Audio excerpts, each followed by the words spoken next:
আল্লাহর কাছে তওবা করলে আল্লাহ মাফ করে দিবেন। তবে গুনার একটি সীমা থাকা উচিত, সীমা ছাড়া যেন গুনাহ আমরা না করি। গুনার থেকে সব সময় তওবা করতে হবে। এই গুনাহ থেকে বাঁচার জন্য একটা পদ্ধতি আছে, বলবো কি? বলবো? সেটি হচ্ছে মুহাসাবা, আত্মসমালোচনা করা।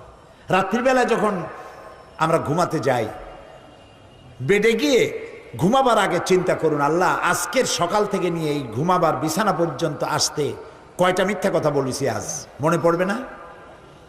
জবাব দেন। মানুষের সাথে কয়টা ওয়াদা খেলাপ করেছি, মনে পড়বে না? ওজনে কম দেওয়া, খাদ্যে ভেজাল দেওয়া, শয়তানি করা ইত্যাদি যা কিছু করা হয়েছে, মনে পড়বে না? তওবা করবেন, আল্লাহ আস্তাগফিরুল্লাহ আস্তাগফিরুল্লাহ আস্তাগফিরুল্লাহ, আল্লাহ তাআলা আমি ভুল করছি, এই গুনাহগুলি আমি আগামীকাল আর করব না, তুমি আমারে মাফ করে দাও। প্রত্যেক রাত্রে যদি